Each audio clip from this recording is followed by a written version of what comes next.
শহীদারে কবে শহীদারের মতো কথা, কথা কোন ঠিক না? তিনি এ নবী দি বড় নবী বড় বড় কথা কয়, তা শহীদারের মতো কথা কয় না। কি কয়? কয়জন বলুন না, এর লোম সাফ করতে হবে, নখ কাটতে হবে, নিচের লোম সাফ করতে হবে, কুলুপ করতে হবে, এই যে টুইটা এগুলো কয় কে? তো হযরত আব্দুল্লাহ ইবনে সালাম কয়, চোরার দল, আর নবীও মিসলি ওয়ালাদিহি ওয়ালাদিহি, নবী হলেন সন্তানের জন্য আব্বার মতো, নবী হলেন সন্তানের জন্য আব্বার মতো। আব্বা যেমন সন্তানকে সব শিখায়, ভাত লুকমা মুখে দেওয়া শেখায়, শোয়া শিখায়, প্যান্ট পরা শিখায়, পেশাব শিখায়, পায়খানা শিখায়, এ কথা বলেন শিখায় কিনা?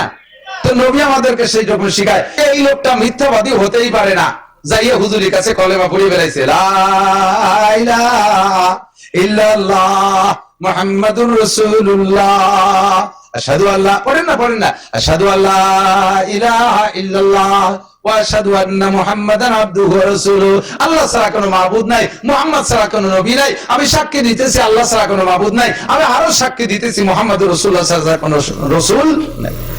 এই কলেমা পড়িয়া হুজুর হযরত আব্দুল্লাহ ইবনে সালাম বলতেছে, হুজুর আমি একটু ঘরের মধ্যে যাই, আমার একটু ঘরের মধ্যে রাখেন, আর আমার ইহুদিকে ডাক দেন, দেখেন ওরা কি কয়। ইহুদিদের স্বভাব মুহূর্তের মধ্যে পোল্ট্রি খায়, পোল্ট্রিবাজ।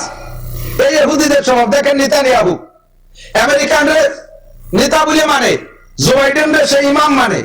জো বাইডেন আজ থেকে 2 মাস আগে বলে দিয়েছে যে এই কথার পর চুক্তি করো। এতদিন জো বাইডেনরে মানছে, সে কথার পর চুক্তি করবে বলে আলোচনা করছে ফিলিস্তিনের মুসলমানদের সাথে, গাজার মুসলমানদের সাথে। চট করে কয়েকদিন পর আবার তা পল্টি দিয়ে আর একটা কয় না, ওগুলো হবে না, এই হতে হবে। এটা ইহুদিদের চিরচরিত স্বভাব, মুহূর্তের মধ্যে কথা পাল্টা গেলে। এই ইহুদিদের দেখেন কি কয়, আমি ঘরে থাকি আটকা, ওদেরকে ডেকে জিজ্ঞেস করেন আমার সম্পর্কে ওরা কি বলবে।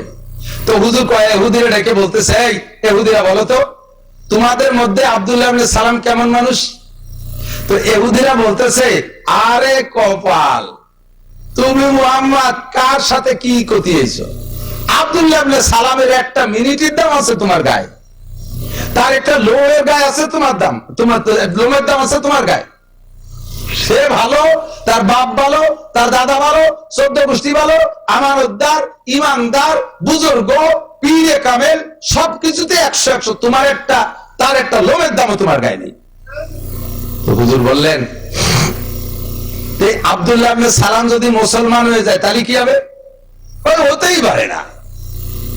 এক গাদি প্রশংসা এই সামনের পর করছে, আব্দুল্লাহ ইবনে সালাম ঘরে বসে শুনতেছে, শুধু বেড়ারে পাশ ওপাশ।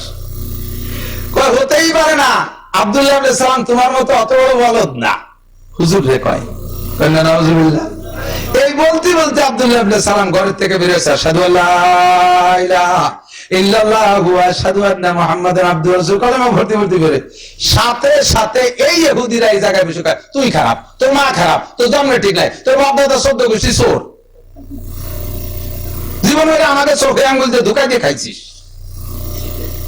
1 মিনিট আগে প্রশংসা করছে, 1 মিনিট পরেই। এরপরে তার আব্দুল্লাহ ইবনে সালাম রেখে, আব্দুল্লাহ সুখী খাতি ভূতি কিলে, সুখী খাতি ভূতি কিলে ছিলে আমাকে পীর, কামে রোজগার করা লাগে নাই, বছরে 2 হাল কথা করছো, বস্তা বস্তা টাকা দিছি, জন্মের খাইছো, আর আজকে মুহাম্মাদের মতো হইনি কাছে মুড়ি দইছো তুমি, বাতে মরার নিয়ত করছো তুমি, তাই না? মুসলমানরা সব ফকির দেখ, একটু কিছু করে খয়রাত করে, কালেকশন করে, দুনিয়া ভরে ভিক্ষুক সব ওরা। আর তুমি এই সুখের শান্তি সবকিছু ফেলাইতে মুহাম্মাদের ভক্ত হইছো। তোমার কিতাব তুমি বলো, তোমার নবী বলো, তোমার কিতাব তাওরাত 1000 পারা, তোমার নবী মুসা আলাইহিস সালাম আল্লাহর সাথে কথা বলছে, আর মুহাম্মদুর রাসূলুল্লাহ সে জিবরাইলের মাধ্যমে কথা কইছে, দাবি করছে তার কিতাব একটুক একখান কিতাব। তোমার নবী বলো, তোমার কিতাব বলো, তুমি তাই বাদ দিয়ে মুহাম্মাদের কাছে গেছো, তুমি কি পাইছো মুহাম্মাদের মধ্যে? এই লক্ষ্য করেন, আমার গল্প মাকসাদ না, উদ্দেশ্য আছে এদিক তাকান। তো আব্দুল্লাহ ইবনে সালাম বলতেছে, এই ইহুদিরা, আমরা যে নবীর অনুসরণ এতদিন করেছি, মুসা আলাইহিস সালাম বড় নবী, এর মধ্যে কোনো সন্দেহ নেই। তবে লাউলাহু মা খালাকাল আফলাকা খালিকুহা লাউলাহু মা খারাজাল ইনসানু মিন আদামি। এই নবী এমন নবী মুহাম্মদুর রাসূলুল্লাহ এমন নবী, যেই নবীর না বানাইলে ওরে মুসা নবীর আল্লাহ বানাইতেন না, যেই নবীর না বানাইলে ঈসা নবীকে আল্লাহ বানাইতেন না, যেই নবীর না বানাইলে দাউদ আলাইহিস সালামকে বানাইতেন না, যেই নবীর না বানাইলে আদম নবীকে বানাইতেন না। আদম আলাইহিস সালাম, নবী আলাইহিস সালাম বলেন, আনা নবিয়্যুন ওয়া আদামু বাইনাল মা'i ওয়াত তিন, আমি সেই সময় নবী যখন আদম নবী মাটির মধ্যে আর পানির মধ্যে, কাদা কিচড়ের মধ্যে ছিল। আল্লাহ নবী বলেন, আমি নবী নবী হয়ে আসার পরে যদি সব নবীকে আল্লাহ তাআলা আরেকবার দুনিয়ায় পাঠায় দেয়, আদম থেকে ঈসা পর্যন্ত 2.5-3 লক্ষ নবী রাসূলকে যদি আল্লাহ পাক আবার দুনিয়ায় পাঠাইয়া দেয়, আমি নবী হয়ে আসার পরে সমস্ত নবীরা যার যার শরীয়ত বাদ দিয়ে আমার কলেমা পড়া আমাকে নবী স্বীকার করা ফরজ হয়ে যাবে, আমার কিতাব মানা ফরজ হয়ে যাবে। তাওরাত তারা পড়তে পারবে না, আমল করতে পারবে না। ইনজিল তারা পড়তে পারবে না, আমল করতে পারবে না। জবুর তারা পড়তে পারবে না, আমল করতে পারবে না। তারা আমাকে নবী মানতে হবে, আমার কিতাবের পর আমল করতে হবে। আরে মুসা নবী বড় নবী, আল্লাহর সাথে কথা বলছে, তবে দুনিয়ায় বসে আল্লাহর সাথে কথা বলছে।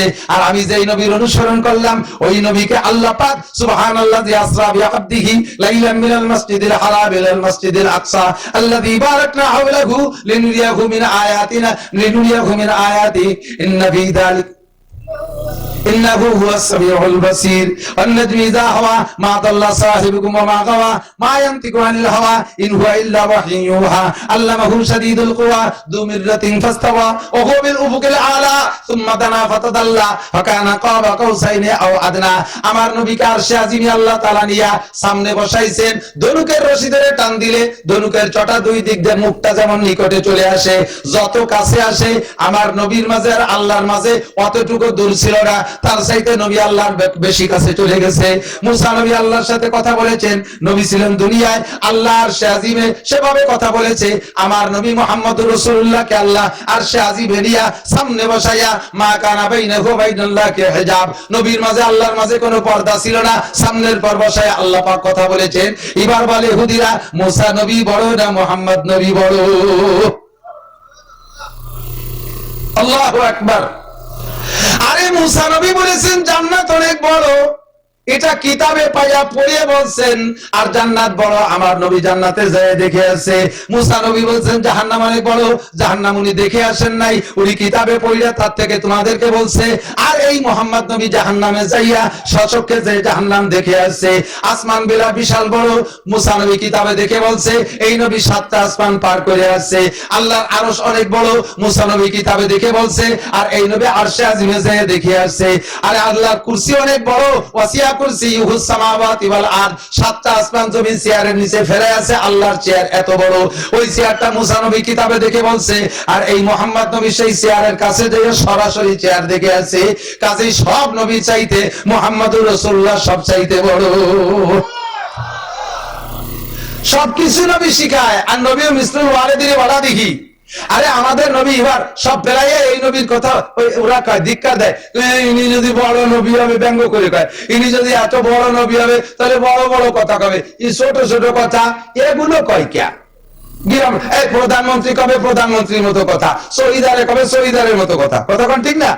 তিনি এ নবী দি বড় নবী বড় বড় কথা কয়, তা শহীদারের মতো কথা কয় ক্যা? কি কয়? কয়েকজন বলুন না, এর লোম সাফ করতে হবে, নখ কাটতে হবে, নিচের লোম সাফ করতে হবে, কুলুপ করতে হবে, এই যে টুইটা এগুলো কয় ক্যা? তো হযরত আব্দুল্লাহ ইবনে সালাম কয় চূড়ার দল। আর নবীও মিসলি ওয়ালিদিহি ওয়ালাদিহি, নবী হলেন সন্তানের জন্য আব্বার মতো, নবী হলেন সন্তানের জন্য আব্বার মতো। আব্বা যেমন সন্তানকে সব শিখায়, ভাত লুকমা মুখে দেওয়া শেখায়, শোয়া শিখায়, প্যান্ট পরা শিখায়, পেশাব শিখায়, পায়খানা শিখায়, এ কথা বলেন শিখায় কিনা?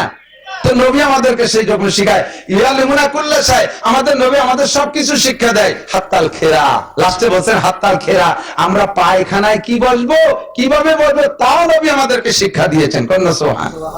ছোটবেলায় আমার মুরব্বিরা সাক্ষী দেন, যারা এখন তো সবকিছু আপডেট হয়ে গেছে, সবকিছু উন্নত, ঠিকই না? এই আগে খেয়াল করে না, আগে ঘরের মধ্যে বসে আপনারা গল্প করতেন, যদি এর মধ্যে কেউ বাথরুমের প্রয়োজন হতো, পায়খানা আসতো, কি বলতেন? তোরা ভয়, আমি একটু বাইরে আসি, ঠিক না? তোরা ভয়, আমি একটু। আর এখন উঠোনে বসে গল্প করেন, পায়খানা আসলে কি কন কন তো, তোরা ভয়, আমি একটু ঘরের আসি। সব পায়খানা ঘরে ঢুকে গেছে না, অ্যাটাচড হয়ে গেছে বাথরুম। 99%, 90%, আর বেশি দেরি নেই 100% হয়ে যাবে, শতভাগ বিদ্যুতায়িত হয়ে যাবে, শতভাগ পায়খানায়িত হয়ে যাবে, অ্যাটাচড বাথরুম। এই উন্নত হয়ে গেছে। তো যে সময় পায়খানা মোটেও ছিল না, আগানে বাগানে খাল কানার কিনারে পায়খানা করতেন। এরকম পার্টি আছে নাকি দুই একজন? যত আমার বাড়ি ধরে মধুমতি নদী, আমার জানা মতে আমার নদীর এপার ওপার দিয়ে কোনো বাড়ি পায়খানা ছিল না, বাগান নদীর পাড়। বাগানে গেলে রিস্ক ছিল, চিনে টোক লাগার ভয় থাকতো। আর নদীর পাড়ে গেলে অনেক দিক দিয়ে ঝুঁকি মুক্ত, একটা ভয় থাকতো যে জয়েল ভেঙে পড়েনি গায়ে। তবে ও জায়গা পায়খানাও যেখানে, পানিও সেখানে। পায়খানা করতে বসতো না, এরা যখন নাজিরা আসতো তখন মাথা নিচে হতো। মাথা নিচে হলে মাথা যত নিচে হয় কোন পাশ উঁচু হয়? লজ্জাতে মুখ দেয়, আর যার কারণে লজ্জা করে তাও চলে দেয় দেয় জাগাইতে ছুটে টুচে আসতো। আমরা পোলা বান্ডা যাইতাম নদীর ভাঙ্গরের উপরে প্যান্ট খুলে নিচে পায়খানা যেতাম। তো মাঝে মাঝে ভাজলামি করে আমিও করতাম, আমার সাথেও করতো। ওই যেটা পায়খানা গেছে নিচে উপরে, আমরা তার প্যান্ট চুরিয়ে নিয়ে যেতাম। আবার আমারও তা নিয়ে যেত মাঝে মাঝে, এই কান্তি কান্তি ন্যাংটার বাড়ি চলে আসতাম। আব্বা শিখাই দিল, বাবা পায়খানায় ওভাবে গেলি ওই প্যান্ট চুরিয়ে যায়, তো পায়খানায় বসার সময় এইভাবে বাস দিয়ে হাঁটুর মধ্যে থুইয়ে পায়খানা করতে হয়। আব্বা শিখাই দিছে। দেখি আব্বাই সন্তানদের পায়খানা করার পদ্ধতি। পায়খানা করে মাঠের মধ্যে পায়খানা করতেন, পানি না বালি কি হতেন কোনদিন মনে আছে? আতালির পর ফাঁসা গুছিয়ে 3-4 রাত চলে যেতেন, প্যান্ট ঘুরি বাড়ি চলে আসতেন। আব্বাকে অকরিস নে, শামুক টামুক থাকতে ওর ভাষা কাটিয়ে যেতে পারে। এর নাম আব্বা, এর নাম কি? তো নবী মুসলিম আলাদিনওয়ালা দেখি আমাদের নবীর সন্তানের মধ্যে না আব্বার মতো আমাদের সব তার শিক্ষা দেয়। লুকমা কিভাবে মুখে দিবা, খাবার খাবার সাগুর সুগুর করে খাবা না, খাওয়ার সময় যেন কিভাবে হয় শব্দ না হয়, তাহলে আরেকজনের ঘৃণা লাগবে। বড় বড় লুকমায় খাবা না, গলা আটকে যাবে, এও শিক্ষা দেয়। পানি খাবা 3 নিঃশ্বাসে, প্রথমবার এক ডোক খাবা যাতে লাইনটা ক্লিয়ার হয়, দ্বিতীয় বিসমিল্লাহ করে খাবা, এক ডোক খেয়ে পানি খেয়ে একটু আলহামদুলিল্লাহ বলো যে ক্লিয়ার, লাইনটা ক্লিয়ার করছেন কে? এই সে আল্লাহর প্রশংসা করো। এরপরে মাঝখানে মাঝেরটা অর্ধেকের চেয়ে বেশি পান করে আবার নিঃশ্বাস ছেড়ে দাও। পানির ভিতরে নিঃশ্বাস ছাড়বা না, পানির গ্লাসের মধ্যে নিঃশ্বাস ছাড়বা না, এটা নবীর সুন্নাত। কারণ ভিতরে থেকে কার্বন ডাই অক্সাইড বেরোইয়া পানির মধ্যে গেলে ওই পানিটা দূষিত হয়, ওইটা পান করলে ক্ষতি হয়। আমার নবী 1000 বছর আগে সায়েন্স বিজ্ঞান আবিষ্কারের আগে এগুলো হাতে ধরে শিক্ষা দিয়েছে। ও দোস্ত, এরপরে লাস্টের বা সম্পূর্ণ পানি পান করে গ্লাসের বাইরে নিঃশ্বাস ছাড়ো, পান করে বলো ওয়াসাকাহুম রাব্বুহুম শারাবান তাহুরা, আল্লাহ পাক আমাকে শারাবে তাহুর পবিত্র পানি আসমান থেকে পাঠিয়ে পান করাইছে। সকল প্রশংসা আলহামদুলিল্লাহ, প্রশংসা কার? আল্লাহ। ঠিক ঠিক না? কাজে আমার নবী আমাদের কোরআনের মধ্যে সব শিক্ষা দিয়েছেন, কিছু কোরআনের বাইরে নাই। অনেকে মনে করে এদিক দেখেন, অনেকে মনে করে যে হুজুররা যে মৌলবীরা রাজনীতি নিয়ে বর্তমানে নাচতেছে, আমাদের নেত্রীরে ঠগাই দিয়ে হুজুররা ক্ষমতায় যাবে বলে ফালাচ্ছে। হুজুররা দেশ চালাবে কিভাবে? এদিক নোটাক বাটুস কথা হবে না। আমি কোন জায়গায় রাজনীতির আগেও করি না, এখনো করি না, ভবিষ্যতেও করবো না। কিন্তু সমালোচনা যে জায়গা আছে করে ধুয়ে যাই, সংশোধন হতে পারলে সফল হবে। আমি এই টুঙ্গিপাড়াই বলেছিলাম আজ থেকে 5-7-10 বছর আগে, সম্ভবত মাহফিল আওয়ামী লীগের দ্বিতীয় টার্মে বলেছিলাম যে নেতারা আমার এই খবরটা একটু মাননীয় প্রধানমন্ত্রীর কাছে পৌঁছাই দিয়েন, মাননীয় প্রধানমন্ত্রীর কাছে পৌঁছাই দিয়েন। আর শক্তি থাকলে একটু পরামর্শ দিয়েন, যেন একটু আপনারা একটু প্রেসারও ক্রিয়েট করেন। গোপালগঞ্জের একটা আদর আল্লাহ প্রধানমন্ত্রীর কাছে বেশি আছে, কথাগুলো মানাইয়েন। 3টে দাবি করেছিলাম, এই 3টে দাবি যদি নেত্রী বাস্তবায়ন করেন তাহলে তার হাত থেকে কেউ কোনোদিন ক্ষমতা নিতে পারবে না, কেউ তার এগেনস্টে দাঁড়াইতে পারবে না। এমন 3টে প্রস্তাব আমি শিখিয়ে দিয়েছি। 1 নম্বর প্রস্তাব হলো, আপনারা বলবেন জাতীয় সংসদ থেকে মুসলমানদের জন্য নামাজকে বাধ্যতামূলক জাতীয় সংসদ থেকে বিল আকারে পাস করতে হবে। কথা বলেন ঠিক ঠিক না? আপনারা একমত আছেন না? যদি বাংলাদেশের আপামর জনতা সকলে নামাজি হয়, হিন্দু ভাইরা তাদের ধর্ম পালন করবে, তাদের যে সিস্টেম আছে, সন্ধ্যাকালে উলুধ্বনি দেবে, সকালবেলা উঠে যে পানি ছিটে ছিটে তা তারা করবে, তাদের 12 মাসে 13 পুজো তা তারা করবে, তাদের ধর্মের পর হস্তক্ষেপ করা হবে না, তাদের মন্দির ভাঙ্গা হবে না, তাদের মূর্তি ভাঙ্গা হবে না, এটা জায়েজ নাই। খলিফাতুল মুসলিমিন ওমর ইবনে খাত্তাব রাদিয়াল্লাহু তাআলা আনহু বলেন, এখন ইসলামী স্টেট কায়েম হয়েছে, যে সকল মুসলমানরা আমাদের মুসলিম কান্ট্রিতে তারা আমাদের কাছে আমান আর নিরাপত্তা নিয়ে আসে, তাদের কোন ধর্মীয় অনুভূতিতে যদি মুসলমান আঘাত করো, সর্বনিম্ন তাকে 6 মাস জেলে আটকায় রাখা হবে। ইসলাম কত সুন্দর সিদ্ধান্ত দিয়েছে। কাজেই এদেশে মুসলমান ভাইরা ধর্ম নিরপেক্ষতার মানে হলো যে তারা তাদের ধর্ম পালন করবে, তারা তাদের ধর্ম পালন করবে, আমরা আমাদের ধর্ম পালন করব। কেউ প্রেসার দিতে পারবে না যে হিন্দুরা তোমরা তোমাদের ধর্ম পালন করতে পারবে না। মুসলমানের মাহফিল হিন্দুদের পূজার কারণে বন্ধ হতে পারবে না। মুসলমানের মাহফিল হিন্দুদের পূজার কারণে বন্ধ হতে পারবে না। মুসলমানের মাহফিলের কারণে হিন্দুদের পূজায় ব্যাঘাত হতে পারবে না। এভাবে সকলের স্বাধীনতা থাকবে ধর্মীয়। তবে মুসলমানদেরকে বাধ্যতামূলক সাবালেগ নারী আর পুরুষ স্কুল কলেজ ইউনিভার্সিটিতে সব জায়গায় অফিস আদালতে কল কারখানায় ক্ষেত খামারে টুকায় টুকাইয়া পুলিশের মাধ্যমে সাবালেগ নারী পুরুষকে নামাজটাকে বাধ্যতামূলক আদায় করেন। মাত্র 40টা দিন এই নামাজের পর আমল করেন গোটা বাংলাদেশে। যদি আসমান থেকে খাস রহমত নাজিল না হয়, আল্লাহর খাস রহমত যদি নাজিল না হয়, তাহলে আমি জিন্দেগিতে এই ওয়াজ আর কোনোদিন করবো না। আমি চ্যালেঞ্জ করে বললাম 40টা দিন গোটা বাংলাদেশের মুসলমানরা নামাজ পড়ো, দেখবা তোমার গাছের বেগুন আজকে যেই বেগুন 10টাই কেজি হয়, ইনশাআল্লাহ 2টাই কেজি হবে, 1টাই কেজি হবে, 1টায় 2 কেজি হবে। বাস্তব তার প্রমাণ আমি দিতে সহজ, আমার জন্য খুবই সহজ। আফগানিস্তানের দিকে তাকান, খুঁজে দেখেন, পড়েন তো না জানবেন না। আফগানিস্তানে এই তালেবানরা ক্ষমতায় আসার আগে, যেই বাগান ছিল আনারের বাগান, ওদের সে ডালিম আনারের চাষ বেশি হয়, আনারের বাগান একটা গাছের, সেই গাছগুলো এখনো আছে। সেই আমলের যে গাছ, ওই গাছ এখনো আছে। সেই আমলে এক গাছে যে আনার হতো, 1 কেজি আনার হতে 4টি আনার লাগতো। 4 আনারে 1 কেজি হতো, 2 আনারে 1 কেজি হতো, 3 আনারে 1 কেজি হতো। গাছ সেই দিয়েই রয়ে গেছে, শুধুমাত্র তাদের হুকুমতের অবস্থা পাল্টে গেছে। আমেরিকান শাসন বিতাড়িত হয়েছে, খ্রিস্টানদের শাসন বিতাড়িত হয়েছে, মুসলমানরা কোরআনী শাসন বাস্তবায়ন করেছে, নামাজকে বাস্তবায়ন করেছে, তাবলীগকে বাস্তবায়ন করেছে, পর্দাকে বাস্তবায়ন করেছে। আল্লাহ তাআলা তাদের সেই গাছের, সেই মাঠের, সেই গাছের, সেই আনার এখন এত বড় বানায় দিয়েছে যে 1 আনারে 2 কেজি। আমি বলি, আল্লাহ বলেছেন, ওয়ালাউ আন্না আহলাল কুরা আমানু ওয়াত্তাকাউ লাফাতাহনা আলাইহিম বারাকাতিম মিনাস সামাই ওয়াল আরদ। হে দুনিয়ার মানুষ, তুমি যদি ঈমানদার হও, তুমি যদি আল্লাহকে বিশ্বাস করো, আল্লাহর প্রতি খেয়াল করে না, আল্লাহর প্রতি বিশ্বাস করো। আল্লাহ আছে না নাই? আরে আছে না নাই? আল্লাহর ক্ষমতা আছে না নাই? আল্লাহ কয় আমার ক্ষমতা এমন, আমার ক্ষমতা দিয়ে যদি আমি যুদ্ধ করি, তাহলে সারা পৃথিবীর সমরাস্ত্র দিয়া আমার সামনে টিকতে পারবে না। সমস্ত ক্ষমতা আমার সামনে হেরে যাবা। বাস্তব দেখেন, দেখায় ছেড়ে দিয়েছে আমাদেরকে। সরকারি ক্ষমতা আমাদের হাতে ছিল, আর্মি ছিল আমাদের পক্ষে, পুলিশ শাসক আমাদের পক্ষে, আনসার র্যাব আমাদের পক্ষে, রাষ্ট্রীয় ক্ষমতা আমাদের পক্ষে। সবকিছু থাকার ভিতর দিয়া কয়টা পোলাপানের কাছে আমরা হেরে গেছি। আল্লাহু আকবার। এটাই হলো আল্লাহর কুদরত। কথা বলেন ঠিক কি ঠিক না? আল্লাহ আছে, বিশ্বাস করো। যদি তুমি আল্লাহর প্রতি বিশ্বাস রাখো আর আল্লাহকে ভয় পাও, নামাজটা সময় মতো পড়ো, রোজাটা ঠিক মতো আদায় করো, পর্দাটা ঠিক মতো করো, পুরুষরা দাড়ি সুন্নতি কায়দায় রাখো, সুন্নতি টুপি পরো, মাথার চুল বান্দরে কাটিং, আর ওই মেসি কাটিং চুল বাদ দিয়া, দাড়ি বাদ দিয়া সুন্নতি মোহাম্মদী কাটিং এ চুল দাড়ি রাখো।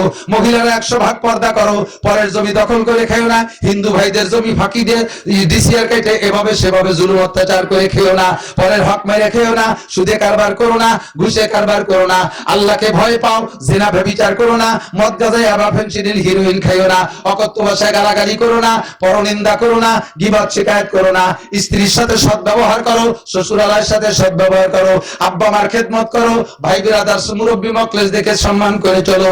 এই কথাগুলো মেনে চলো। আল্লাহ কালা ফাতাহনা আলাইহিম বারাকাতিম মিনাস সামাই ওয়াল আরদ। আসমান আর জমিন থেকে, আসমান থেকে রহমত আর জমিন থেকে যত বরকত সব তোমাদের জন্য আমি ঢেলে দেব।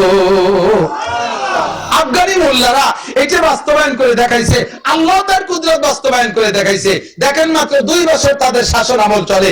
22 সালে তারা শাসন হয়েছে, 21 সালের শেষ দিক, আর এই 24 সাল চলতেছে। মাত্র 2 বছরে সারা পৃথিবীর যত দেশের টাকার দাম সবচেয়ে বেশি, তার ভিতরে রোল নাম্বার 3 হয়ে গেছে আমেরিকা। কি বলা হয়?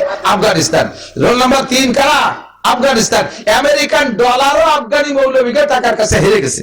আর আল্লাহর ফজলে আমাদের টাকার মান দৈনন্দিন কমতে তালে আছে। সুবহানাল্লাহ। 13 সালে 20 টাকা দিয়ে 1 রিয়াল কিনছি সৌদি আরব হজে যাইয়া।